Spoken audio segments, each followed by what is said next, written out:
Welcome to the Red Bull Theater Podcast, where guests discuss all things classical theater with your host, Nathan Winkelstein.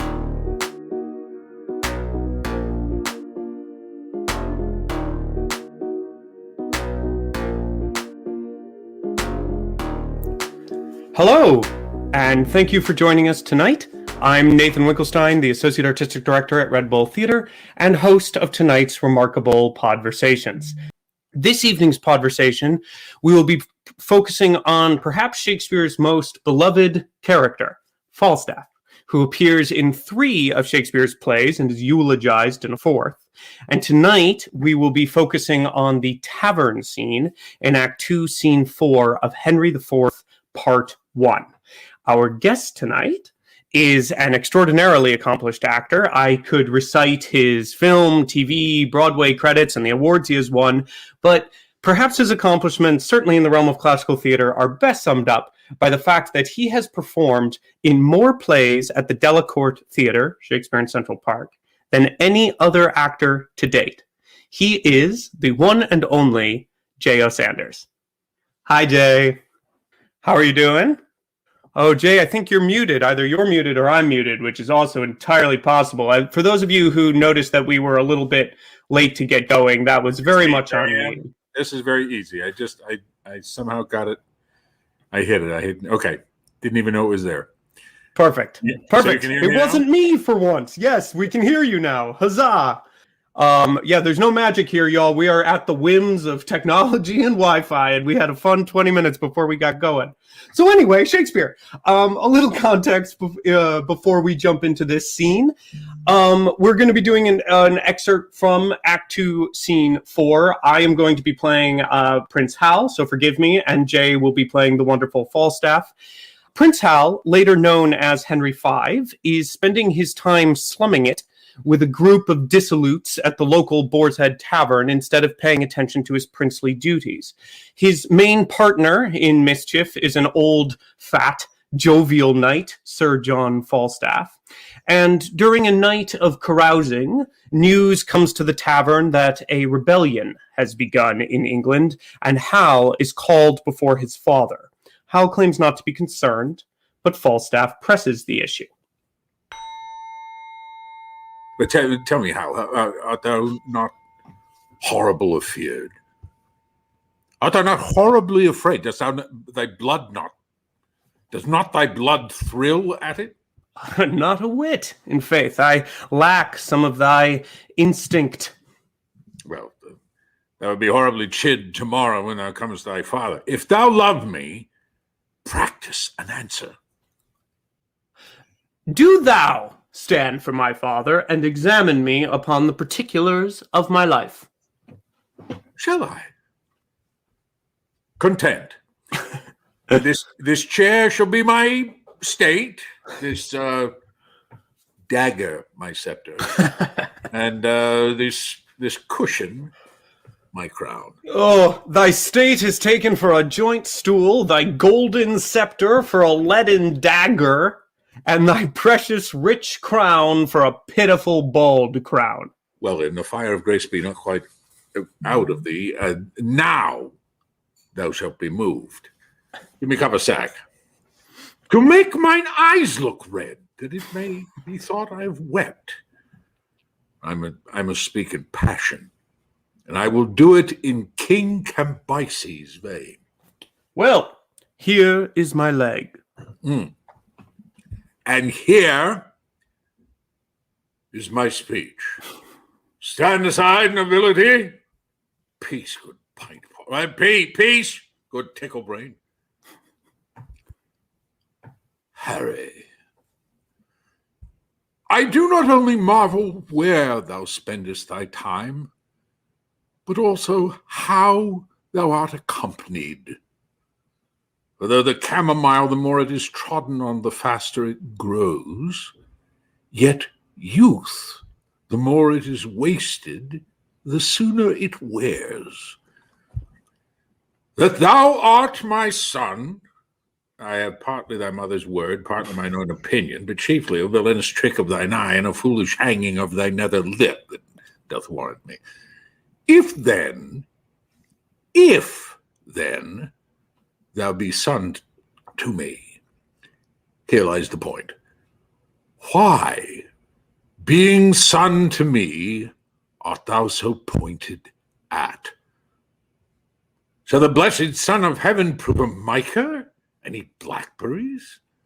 A question not to be asked.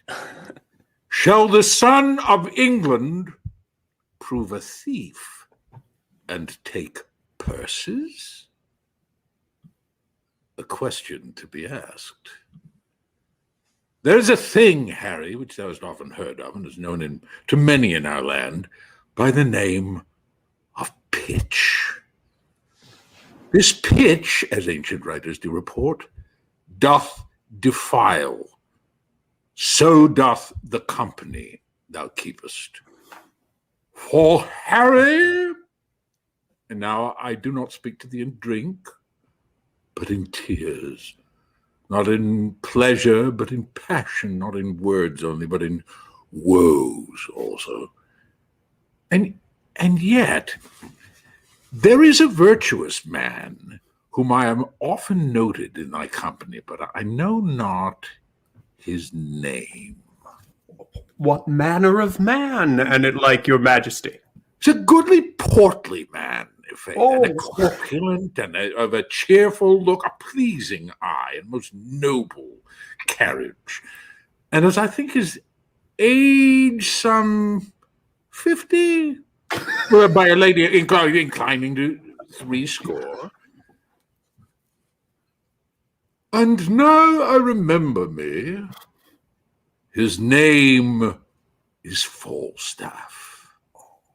If that man should be newly given, he deceiveth me, for Harry, I see virtue in his looks. If then the tree may be known by the fruit, as the fruit by the tree, then peremptorily I speak it. There is virtue in that Falstaff. Him keep with, the rest banish. And tell me now, thou naughty tell me, where is thou been this month? Does thou speak like a king? Do thou stand for me, I'll play my father. Depose me? If thou dost it half so gravely, so majestically, both in word and matter, hang me up by the heels for a rabbit sucker or a poulter's hair. Well, here I am set. And here I stand, judge, my masters. Now, Harry, whence come you? My noble lord, from Eastcheap! The complaints I hear of thee are grievous. Splad, my lord, they're false. Nay, I'll tickle you for a young prince of faith. Swearest thou, ungracious boy, henceforth ne'er look on me? Thou art violently carried away from grace. There is a devil haunts thee in the likeness of an old, fat man. A ton of man is thy companion. Why dost thou converse with that trunk of humors? That bolting hutch of beastliness, that swollen parcel of dropsies, that huge bombard of sack, that stuffed cloak bag of guts, that roasted Manningtree ox with the pudding in his belly, that reverend vice, that grey iniquity, that father ruffian, that vanity in years. Wherein is it good?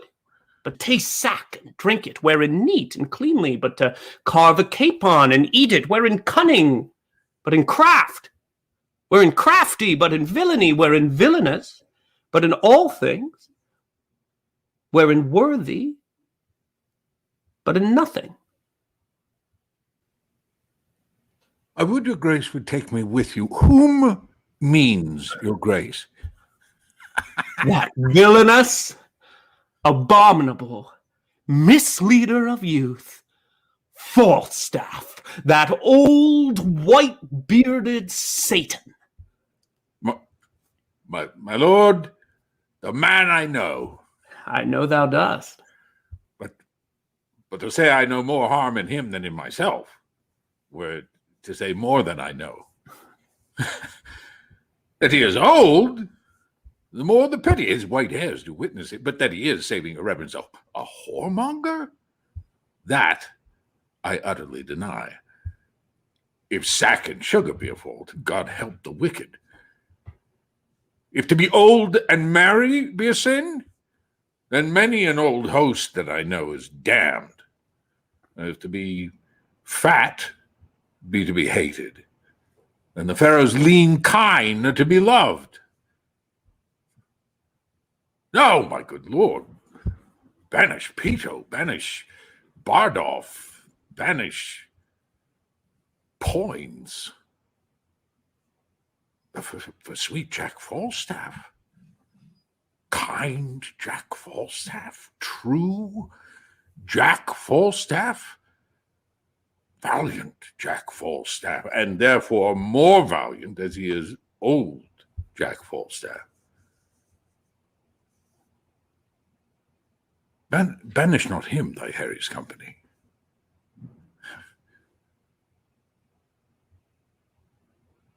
Banish not him, thy Harry's company. Banish plump Jack, and banish all the world. I do. I will. And there it is. And In there one it is. piece, tossed about, thrown in and out. Yes. It's such a normally the ones where I have to help the actors out, I don't have to finish it. It's hard. It ends so tough. That scene. It's a hammer. Yeah.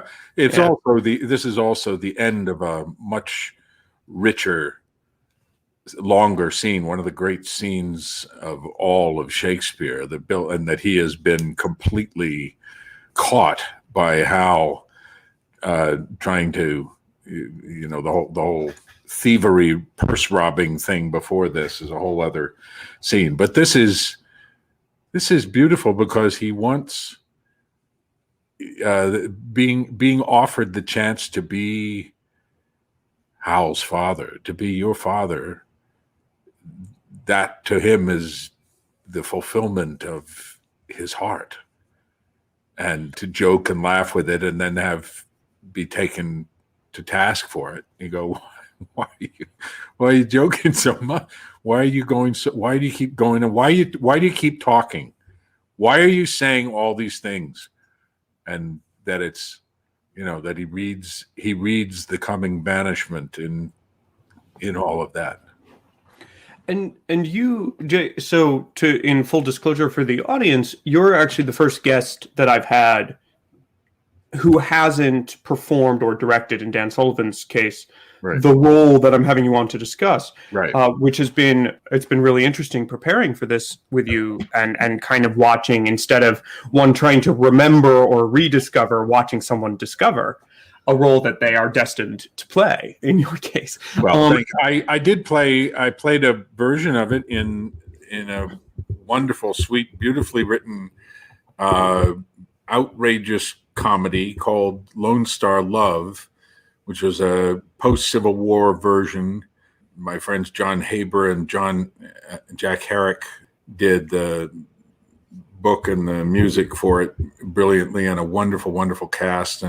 But he, of course, Merry Wives of Windsor is the bastard child of Falstaff's journey. It was him being brought back, and a totally different thing. We did have we had the honor speech was tossed into the beginning of it, and we had, in different iterations, we had bits and pieces trying to get some of the richness of Falstaff, other than just being the lascivious chaser of women who gets his comeuppance. But in this, my God, what you see him do, I mean, he's and it just gets darker and darker through the two plays.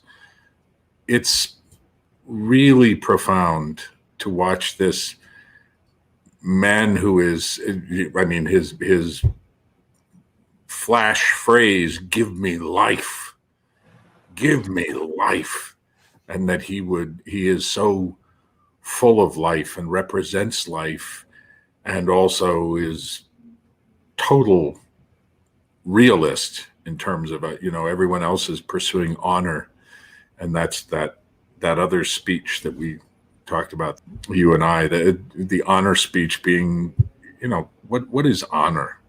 Give me, you live or you die. What is that? Honor is to be alive and to get to keep living. Yeah, and it's sort of he carries that in his bosom, and there are times when he's seen as an utter coward and liar and philanderer and all of those things, when what he's really doing is he's hanging on to. He believes that the heart of life is the play, not the taking themselves seriously through hideous war and killing people. And, if I go down swinging and they cut off my head, it's glorious. He's like, no. I want this head, May I ask? I mean, what was interesting when we were discussing this, when we were wrapping up for this, is of course what makes this scene so compelling from Falstaff's standpoint is the relationship between Falstaff and Prince Hal. Oh, right. And it seems that this sort of knight who loves life and loves play and has his hangers on, and Bardolph and Peto, who I think Bard and Pistol later, who he legitimately likes, has never really, the connection, Hal seems to be reaching out for connection, right? And has obviously glommed on to Falstaff, but it seems mutual. And yet they're it's almost impossible for them to be honest with one another. And this is the closest they get, this scene. And the way they're able to be honest with one another, which I find fascinating, is through theater, is through performance. They're able to be honest with one another. And you, when we were discussing doing the scene, because you are such a consummate coach and teacher, that when we were going over the scene, you were very insistent about a couple of things, which I thought I was discovering as we went through. Yeah, I've looked at this many times, and I've been talked to about doing it, so I've looked at it and thought about it, but I've never really taken it on. I have not even performed scenes or done a reading of it before. I shouldn't say I've done readings of scenes for my friend Mike Sexton had me doing a number of things, and I did a reading actually, oh my God, with F. Murray Abraham, Christopher Evan Welch, and the third person, whoever it is, going, "Yo, you don't remember me?"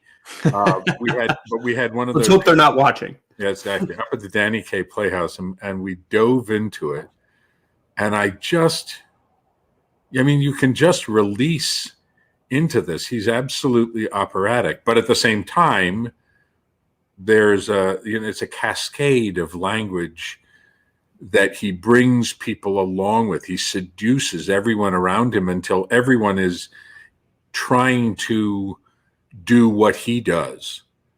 It's like talking to him in, like when you're in a group of people speaking in wild language, or even with an extreme accent, and you find yourself being drawn into that. He seems to draw people into thinking and talking the way he does, as a seduction of sorts. And in the process of this particular scene, he gets in, and the first thing they say, "Okay, you be my dad." Right. Really? I mean, wish fulfillment. That's like, yeah. Mm-hmm. And then you go, well, both of them. I don't know that you're my son. I'm not. And he is a knight, but he's also mocking the higher upness of the king speaking to him, and he has a chance to toss around Harry as, you're just a little shit, and you're all that. He can mock everybody and blow, in effect, the life of play into all of it. But what he's hearing, and what I saw as I came through here, was as soon as he's being Henry, and then Hal says, no, come on, are you going to talk that way? Because he says, how you doing, Hal? And he says, Splat. And Henry comes at him like, don't swear, shut up, don't do this. It's Hal with Falstaff shutting him down and taking the power in this scene. And then he goes on to that long litany. I mean, I know you had cut those out for the sake of reading, and I said, no, we need to hear that he just doesn't shut up. He doesn't stop. He pounds Falstaff with all of these ugly metaphors about his fatness and his appetite until Falstaff, because within that, Falstaff is looking at this kid going, why are you doing this? Why? What are you saying? Was I led to this for, and the sense of discovery of all of it, of you've set me up to say, here, you play my dad and I'm going to kick you downstairs, is where he presages that the banishment that is ahead. Right. And it's interesting that for a man who never lacks for words, even if he goes searching for something, it's always the next colorful whatever, but that he repeats that phrase at the end. Banish not him, my Harry's company. Banish not him, my Harry's company. I mean, so many ways that can go. Is he hearing himself say that? Or is he saying, you're not really thinking that? You're not really thinking that, whatever it is, but it's so like Shakespeare to give you a pause after a huge rush to just say you've run out of words. For someone who never runs out of words, here is the heart of what's going on. And that never running out of words is actually set in the part of the scene we couldn't do because it would have been the whole conversation. It is set up in the previous one where Hal and Poins have basically tricked Falstaff and Bardolph and Peto, and Hal finally, he thinks, has cornered Falstaff in a lie. Has finally cornered Falstaff in a lie and says, what do you have to say for yourself now? And Falstaff wiggles out. He says, I knew it was you the whole time, right? Like, he's impossible to catch. Yes, and then I do. Yeah. It's against his religion to admit that he's caught, to admit that he's wrong, to admit that he whatever. And so the closest he can come to being straightforward with Hal, I find this so you told me, just as the background, you told me to play a lot of that very, very straight, especially the where'st thou, ungrateful boy, is to really shut down Falstaff in that moment. And my question for you is, did Hal set up the game from the beginning of like, this is going to be an opportunity for me to chop you down, or rather did Hal learn when you were king? When you were king, you used this character of Henry IV to say some true things, right? Yeah. To say some, like, if you are going to banish everybody, don't banish me. Falstaff is actually a really good guy, blah, blah, blah, blah, blah. And Hal says, you're going to use my father this way? Okay, I'm going to use my father to tell you truly what you look like and what it looks like. It's a bit like with children who have problems communicating, and you bring a puppet into the equation, and suddenly the puppet says, why aren't you feeling good today? What did you want to say to your father? What did he do to you? And the kid can say it to the puppet, but he can't say it to the person. And then with the role playing here, there is a chance for these harsh realities to land. And they both know that, and they both hear it. And then they can both go, well, I was just right. joking. I mean, come on. Yeah. I think that I'm joking. And yeah, well, that's like 90% of the things that follow with I'm joking aren't joking. Whatever that truism is. Yeah, exactly. If you have to say, it's like saying, believe me. And you go, oh, I shouldn't? Right. Yeah, and it is interesting to me that they would never be able to have this conversation without it being in this theatrical form. I just sort of love, the meta part of me, the scholar part of me loves that, like, it's theater inside theater that allows for truth. There's something very nice about the goal of theater in general there, is that sometimes you need performance to find truth. Well, he does. I mean, Henry, young Hal, is quite a fascinating, complex character because he's so Machiavellian, and he's set up as the young hero who will be Henry V. But for God's sake, he's going to hang Bardolph in the beginning of Henry V. As an example, he's going to. One wonders if he wouldn't have hung Falstaff if he had lived that long. So there's this. He's using me to be something to help him balance with his father, who is the king. So that's his way of getting, he comes down here to slum to be with me and gives me seriousness, gives me my presence weight because it's with him. But he's using me. And I want to believe that it's more than that he really loves me, that he's really seduced by who I am, by everything I give him, by my vitality, that center of. I mean, I'm afraid of being inconsequential. I'm afraid of my ineptitude and worried about abandonment and all with him constantly. But he's always leading me, egging me on. It's an interesting. Falstaff is a very, very, for as powerful, strong as he is, he's very vulnerable because he needs the love with this young man. And I guess that the primary conflict is not exactly the right word, but it feels like at its core, that's the primary conflict of this character of Falstaff, is that we have this man who, as you said, loves life, loves himself, loves having fun, loves enjoying life much more than honor or any of these kind of outward facing things. He loves a cup of sack and a laugh and joy. And yet when we meet him, yes, he's established that way, but he also has this love for this young man. It seems to me that that's very central to this character, is that be actually caring for someone other than himself. Right. Is Hal the only person for Falstaff other than Falstaff that he loves? In that way, yes. Yeah. He has a love for the women in his life, Doll Tearsheet and Mistress Quickly.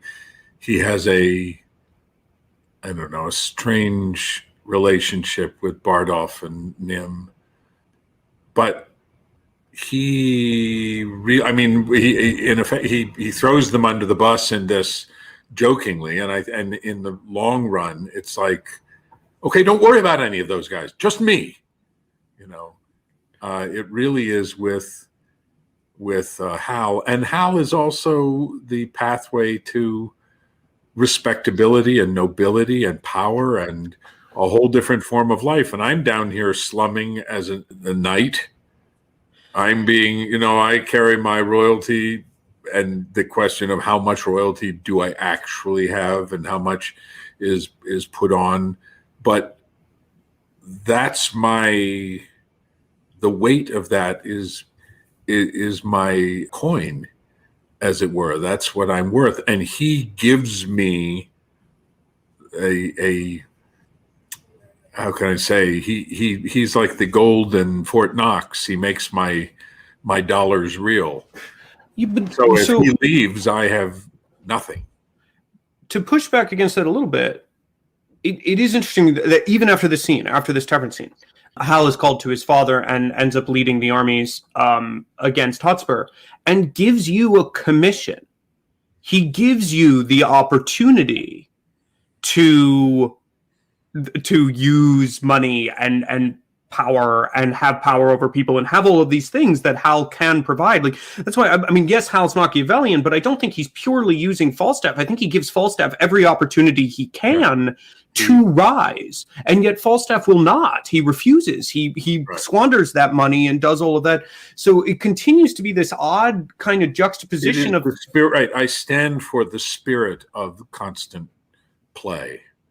I stand for this that play and jest and language are more real than everything else. They're more real than health.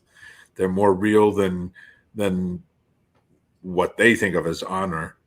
That to me is where my life happens. And somebody says, "So come over here, play the game our way." I'm like, no. I don't play in the. I have a way of playing. I know what I am. Right. But that is so. But I guess that makes he doesn't want to be an earl. No, but he does want enough money to have as much alcohol as he wants whenever he wants. Sure. But he wants to be taken care of. Oh, we have a question from the audience. Does Falstaff Oh, here we go. This is basically what we're kind of talking about. Does he truly love Hal, or does he just need Hal's love and validation because of who Hal is? Like, that does feel like it's probably both. They go right? hand in hand. They go hand in hand. Hal is who he is. He's not going to be. If Hal suddenly said, "Forget it, I'm not going to be a prince. I'm forsaking all that. I'm leaving it all, and I don't need any money. I'm just going to come live with you." I don't know. That would be quite a dose of reality to throw in the face of these guys. It all goes. It's all this constant balance, I believe. But also going to what you said, I love what you said about how, because I think it's a huge thing in Shakespeare, is that a lot of the characters in Shakespeare actively adore using language, being witty with language, using it. It's not just something that Shakespeare characters do. The characters themselves love it. And he is, and Falstaff is the ultimate of that. And Hal is much better at it than any of Falstaff's other buddies. Hal provides that for him. He has an actual playmate there. Right. That's where love is too. That for sure. But for example, I played many years ago in the park. I played the bastard Falconbridge in King John, and he came like the year before the Henrys were written, and that was it was a bit of a blueprint for where we're going to go. And he sort of ran rings around the others in terms of language, the whole commodity speech, which is so brilliant. And that sense of someone who you can't take your eyes off of, because they create whole constructs, whole tapestries in language in front of you, just standing there on the stage. And I mean, obviously the actor does it, but it's Shakespeare who's done it. And he went and that character stood out in that way and was a noble truth teller, puncturing the lies and jokes of society from the side. And yet he did not take money. He talked about commodity and said, "Oh, great. Well, I'm fine. And if somebody pays me, then I'll be in that game too." But he's not there for money. He's there. He's a very, very honorable character. And he jokes about that stuff, but he doesn't go there. And in the end of the play, he makes the honorable choice and puts the young king in his place when he could actually usurp it. He's the strongest, it seems, in the kingdom. But to see what Shakespeare is playing at with those ideas, and how language is a power in and of itself that seduces people around him, seduces audiences, and draws you into wanting to think and pursue ideas and humor and life that richly, that clever, with that much wit. Well, this is fascinating, Jake, because now I'm thinking about the entire tetralogy right now of the four plays. Sure. And why is Henry V the most successful of the kings? And Henry V is not the most successful of the kings necessarily because he's the greatest warrior. We don't ever really see him swing a sword unless they decide to stage Agincourt on stage, but we never really see him swing a sword. He's the greatest king because he's the greatest talker. He's a great negotiator.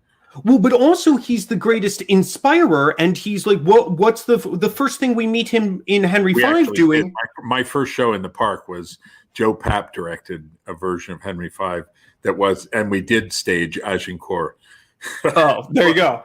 But well, of course you would, right? In the park, of course you're going to do that. But like the first way we meet Henry in Henry V, he is ripping a poor French messenger a new one using unbelievable wit and everything and stuff that he never learned from his father.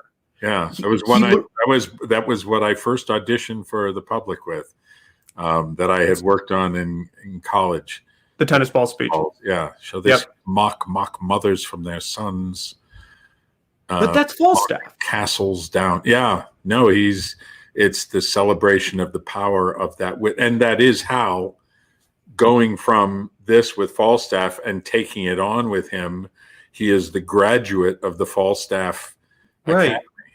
Yeah, he hasn't actually. I mean, he abandons Falstaff the man, but his spending time in the tavern was not just what he talks about in Here and Shall I Imitate the Sun. It's not just, I'm going to pretend to be bad and then I'm going to be amazing. He's actually learning skills. He's absorbing what's around him. That's true. And especially you and as a linguist, the Falstaff as a linguist. Anne, our friend Anne McDonald says, Hal learns to drink with any tinker in his own language because of Falstaff, right? That's correct, right. And then we get Band of Brothers and Once More Unto the Breach and the speeches that Henry IV could never have done to the troops. Henry IV, I mean, Hotspur calls him a politician, right? Henry IV is not a... He's a spider in the web, and Hal is a quote unquote man of the people because he learned it from you, and then he abandons you. No, it was. I mean, Falstaff is he's sort of an atom bomb of language, and it lives on beyond him. Once he's gone, people have witnessed it and go, wow, that's what's possible. It's and of course the thing with as an actor with playing it is that you think, how could I ever be smart enough, witty enough, fast enough? Because part of what I look at that speech and I look at that whole scene and it's very playful and I love pumping it up, but it's also, you go back to wanting to do it very simply, very, just reaching for sense with those things that happen to be very witty and wittily spoken. And there's a whole other way of doing that too that's not as, the thing about Falstaff, which, and I just spent the past couple of days diving back into Harold Bloom's book on Falstaff, which he dedicated to F. Murray Abraham, is that he is like God, the pursuit of God. God is an ever-changing idea. And to someone who is pursuing religion through their life, God changes in who he, she, it, the force, whatever it is. And it really grows with your own ability to perceive. I think the same is true with Hamlet. It is so rich, so full. And people say, you come back and you do it again, and it's like entirely different. You learn. But it's because you keep seeing more facets and you keep seeing them from the angle of where you are now. And I think Falstaff is that kind of character. And that's not true of so many characters. You have very rich characters, but even Shylock can be that way. There's so much to unpack in terms of what is there, what can be understood. There are elements of Bottom, there are elements of Puck, there are elements of the bastard, but he is, it's like, how could I ever be good enough to play him? Because you bring what you have now and you go, yeah, but by next week, I'll know something else. By next year, I'll know something else. And I'm old enough now that I'm bringing a lot of accumulated knowledge and understanding, but I'm still taken with the fact that it's so rich. You just go, how dare I pretend to be witty enough to play this man, And that's and then also have the heart. I mean, because there's other characters in Shakespeare that are witty, right? But the thing about Falstaff, no. He has the, and we were having the conversation when we went over that speech before the other day. I have admired so many actors taking this on, and it's always interesting because I always admire part of it, and then I go, but they don't have so much of this, or they don't have so much of that, or they don't have, and it's not, I mean, they're all valid what they're doing. It's that there is so much to take on here. You need to be so vulnerable emotionally and yet so overriding. He does not follow any man or woman. He does, he will not follow anyone else, and yet he's not the king. He is a king in life, if you would. He leads the way, even when he messes it up completely, and then he figures out a way back around. So he's such a grand, large balloon of a character. He is filled with life, with the gas of life, and how to keep all of that in balance, and when to play what, and where are the moments that he's reaching and putting his neck out on the block for Hal, making himself vulnerable, asking for love. And when does he pull back and just go, it doesn't matter. I wasn't really asking that. I don't know what you're saying. I didn't, protecting himself and talking in circles. And you can do him. I was saying, I'm a huge fan of Simon Russell Beale, who is so intelligent and so down to earth. And I always love watching whatever he does, and watching his Hamlet when he did it, but watching everything, his Malvolio and seeing in that the Hollow Crown when he did Falstaff. And I remember thinking, it's interesting because I'm so taken with him. I love him so much in what he does, and he's so witty, but I missed the sense of the appetite, the overwhelming appetite that he couldn't resist. And it's in there some in what he's doing, and there's no right way to do it, no right or wrong way to do it. He wasn't wrong at all in what he was doing. I just noticed that, that goes more towards the intelligence, so that goes more towards the this, so that goes more. So it's like Lear, you just keep looking and seeing how much more there is to explore. No matter how far you get into it, there's how much more is there to explore. It's almost like this 400-year-old playwright needs to keep on being performed because there's no such thing as a definitive version.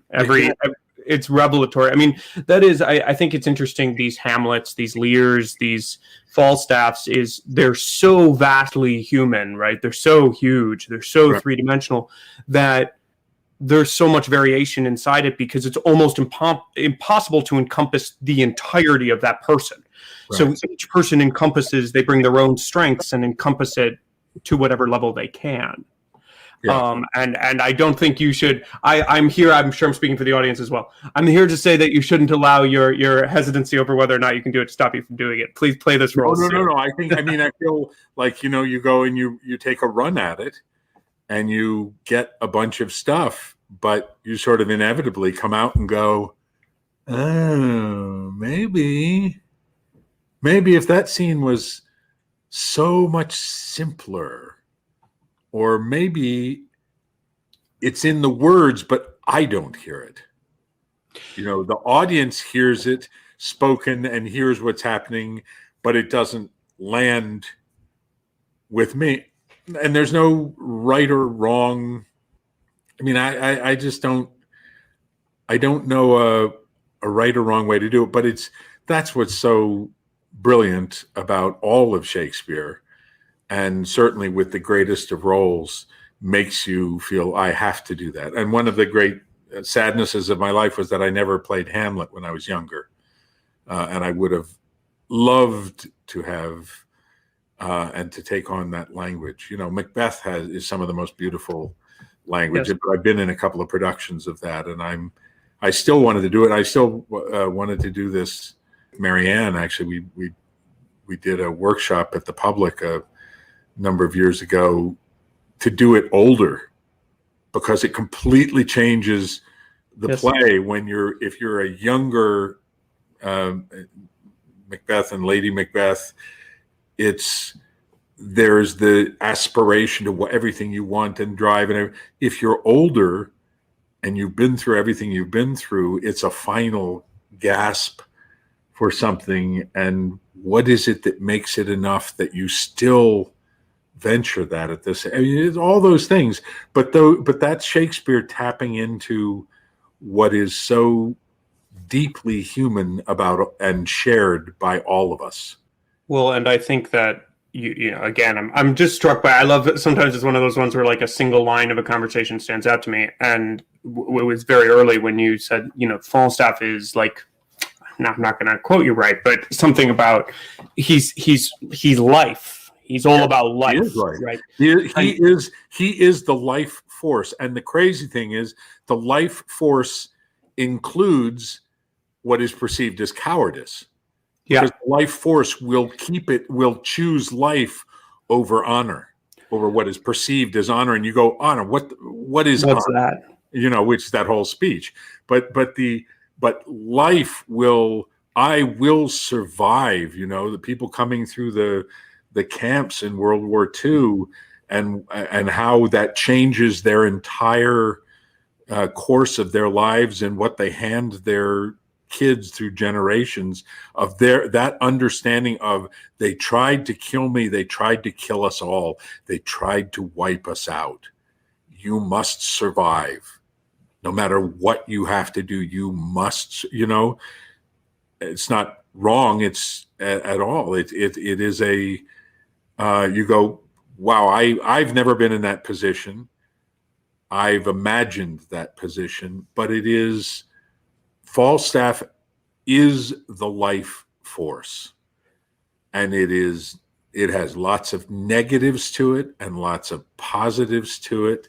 He loves sex and drink and rock and roll, and he's just absolutely alive. Give me life, that's him. He wakes up in the morning and he's got a hangover. And I saw Robert Stevens play this at the National years ago. Marianne and I were over there and had a friend in it playing Doll Tearsheet, Linda Bassett, who was lovely. And I remember there was that great moment of, people say, well, how fat was he? How big of an appetite did he have? Well, he woke up and you just heard somebody peeing behind a screen, and it went on and on and on. It was like the entire reservoir had gone down. And then he came out and walked, and the place was littered with bottles, and he went from bottle to bottle and poured whatever was in any bottle all into one, until it was, you couldn't believe you were about to throw up thinking about what that must be. But he's just saving absolutely everything, and then drank all that down. And that's, I will not yield one bit of life and the life force. And then Shakespeare kills him. Yeah. Well, what are you going to do? Well, I just find it interesting. And in fact, I love that he takes, he's a great playwright, right? So your Falstaff, I hesitate to say it's the definitive, because I don't know, I haven't studied the play enough. Your Falstaff, epitome of life, loves only himself except for Hal. And then this play is about this man who loves himself, who's the epitome of life, loving someone else. Right. and fighting death.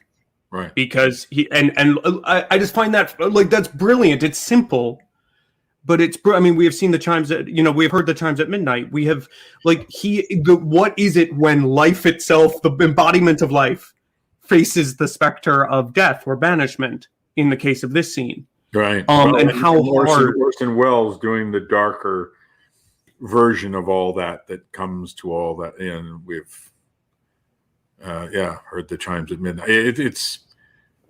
But there's enough there to draw all of us to that flame, to take a shot at it, and to hopefully uncover something that we uniquely bring to it. I dare say, whether I'm good or not, no one's Falstaff will be like mine. What will you bring to it? We'll do my Falstaff. You know what I mean? It's like Hamlet. You will do your Hamlet. It will be unlike anyone else's. Hopefully, there's something to learn and offer in that. And one of the things I love in Shakespeare and in life and theater, when I wake up in the morning, I think there's so much to do. Oh, there's so much to do. When I get melancholy, it's because I mourn that there's not enough time to do all these things. And Shakespeare alone, just following the trajectory of all the great Shakespearean roles and all there is to learn from them, is enough to be mind-boggling and then the fact that our system is not set up to make that natural, that I have to pursue that in order to do it. I have to let people know that I do this, and then I have to be seen doing it. Somebody goes, "Oh, you're so good in that, you should do this other thing." But it's not like the old system through the regional theaters and certainly through the English out-of-town rep companies, where you go through a certain number of those. That's where my passion is there. And I've had to create that in a world in which that is not our system. In that Falstaffian way, I've had to walk out and go, "Here's what I'm doing." And people are always going, "That doesn't pay." And I go, "It doesn't pay money. It doesn't pay money, but it pays in life. It pays in life." And that's how I feel. I'm constantly taking things that I have to do, that I want to do, because it's about, we're here so briefly. I want to get a chance to do all these things. And just as you said, there's your Falstaff. And that's what you bring. I can't wait for you to play it, Jay. Burton Freeman is asking a question. We perceive in the scene that Hal will eventually reject Falstaff. Does Falstaff perceive in this scene that eventuality as well? I believe he does. I mean, I believe Shakespeare writes it in that went with the repetition of that line. "Banish not him." That's that repeated line at the end, unless it's just he says it and then he sort of hears himself like, "Why am I saying that?" But that doesn't seem like Shakespeare. He sets it up and he says, and he plays the game at first. He says, "Banish him, banish it, keep that guy, banish all the rest," and then goes, "Well, I mean, when you come down to it, I mean, if you're having trouble with him, you can banish Bardolph and Nym and Poins but not Sweet Jack Falstaff, not unless he's just racing through that matter of factly, which doesn't strike me as he's also a guy he's been taken down a notch by discovering that for all the stories that he made about how that rampage went of the cut purses and all that. He was taken by Hal and Poins, and he has to face that, and he takes it in and he turns it into something else. He goes, no, I knew it was you all the time and all that. Right. But he's been taken down. He's been, he's wounded. And he's too smart to miss it, because I think, especially after you were talking to me about like how seriously Hal plays Henry a little bit, is that there is, like, from the point of view of Hal, I do think instead of it just being accusatory, Hal's going, this is what my father would say to me about you. Defend yourself. Yeah. Pick that up. I say, depose me? Don't, no, wait. I was just getting started. Let me do this for a while. Yeah. He goes, no, that's enough. There's there's a cold slap in the face there of, we're just talking, we're just playing, but no. Falstaff knows. He's too smart. Look at his language. He's too smart. I was going to say, that's the thing of he keeps diving back into drink and all of this to put a distance there so he doesn't deal with it, but he sees it. Yeah, he needs the distance because he sees it. Charles asks, the finish of Henry IV Part 2 hints that Falstaff would go to France in Henry V. He dies off stage. Do you think Shakespeare actually intended to have Falstaff at Agincourt? Yes. Yeah. I do. But Will Kemp left the company. Kemp left the company. Now, that's a whole other thing, is that the relationship, we were talking about this too, the relationship between Will Kemp and Shakespeare and Falstaff and Hal, with Will going on to pursue his life elsewhere. Shakespeare was hurt. He lost his great clown and had to deal with it. Yeah, and I'm always hesitant to try to read Shakespeare into his plays, but knowing the timing, it's worth looking into it if you all are interested in following it up. And Shapiro has an interesting book that touches on it. But the relationship between Shakespeare and Will Kemp, right around the time of this relationship between Hal and Falstaff, are fascinating, and certainly fascinating enough that it must have been very interesting for Will Kemp to have read the role of Falstaff and go, Shakespeare's writing me, yikes. Would have been a very interesting thing. But yeah, I agree with you. How about that we have James Shapiro so close at hand, this brilliant man who writes these wonderful books and does such research and is so human, that he's also worked as a dramaturg on a number of plays. The last time when I did Kent in Lear at the Shakespeare in the Park, Jim was there being our dramaturg, and he was completing his book, The Year of Lear, which I've spent a great deal of time with over this pandemic time. We are surrounded by riches and wonderful, exotic, smart, clever people who are human enough to go, I'm only human, and smart enough to write incredibly observant things about the past that we can learn from it and grow with it. And again, I keep looking and I keep standing on their shoulders going, ooh, maybe I'm a little smarter for being on top of this information.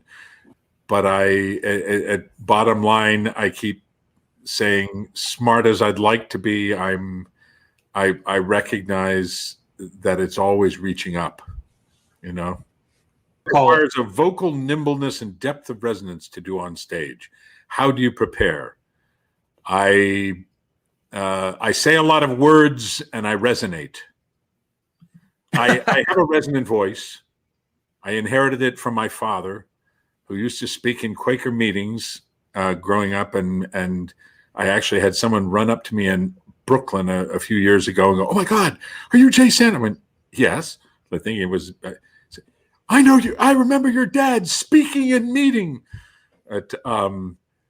There's a natural resonance that I am lucky to have and make use of. And the trick is to allow the resonance without listening to yourself. I don't think about resonance. It just is there. And a lot of it is by continuing to speak. And the muscles and everything keep working. But I love language. I think we all love language, or we wouldn't be here watching this. I love language. I respect language. I'm tantalized by the power and the emotional meat of words arranged in a certain way, and to honor them and respect them and chew them and then release them, to just breathe them, so that I'm not trying to make something, but simply speak the truth that I understand with that beautiful language, is that's where the magic of Shakespeare is. And I continue to practice it by continuing to work in the theater, and hopefully it serves me well. I feel relaxed with it, which is why I think I'm suited to doing this work. But again, it's about keeping. It's like being an athlete, except that I'm too old to be an athlete. But I am an athlete. I'm an athlete in all of these, in a way that understands and accepts all of this stuff about language and classical theater, and allows the reverberation of breath, voice, and emotion to come through, and then to be as smart as you can so that the emotion merely reveals itself. You're not presenting it. That makes sense? Well, yes, it made perfect sense. It actually should be clipped as a little 5-minute masterclass on how to do Shakespeare. And also, we're going to have to finish on that because we are, in fact, a little bit over time. So I am so grateful, Jay, for you joining us this evening. I wasn't able to ask beforehand because of everything, but do you have anything coming up that you want to pitch or anything like that for our crew? Oh, boy. I'm dying to get back to the theater. Richard Nelson has a second Michael's play that I'm dying to do, and I was stopped 1 week into Girl from the North Country, playing a central role in that with a beautiful cast, beautiful show, and just felt complete honor to be there. And we were the last show on Broadway to open before everything fell apart. But they're holding it, and I'm hoping that somehow, with how all of this falls out, that I'll be able to do all of those things. And on top of that, I want to do Falstaff.